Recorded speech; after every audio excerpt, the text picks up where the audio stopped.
سلسلة فيديوهات بسيطة جدًا هنعالج فيها كام مشكلة بتواجه متعلمي اللغة الإنجليزية عشان نتخلص منهم. أول مشكلة معانا النهارده هو ليه ناس كتير جدًا بتتعلم اللغة الإنجليزية وبيقعدوا وقت كبير جدًا وبيصرفوا كتير جدًا وفي الآخر بيلاحظوا إن مستواهم مش بيتقدم في اللغة الإنجليزية. تعالَ أقول لك المشكلة فين. اوعى تفكر إن المشكلة في موضوع الجرامر أو القواعد أو إنك ما ذاكرتش جرامر كويس أو إنك ما اتعلمتش حاجات معينة في اللغة الإنجليزية. الموضوع مش كده أبدًا. الموضوع إن أنت مش بتستخدم اللغة الإنجليزية، أنت مش بتمارس English.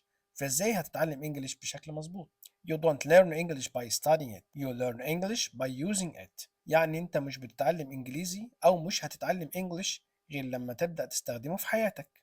أنت تقدر تحفظ 100 قاعدة وتقدر تحفظ 1000 كلمة، لكن لو مش بتتكلم، مش بتغلط، مش بتجرب، عمرك ما هتتقدم ولا خطوة في تعلم اللغة الإنجليزية.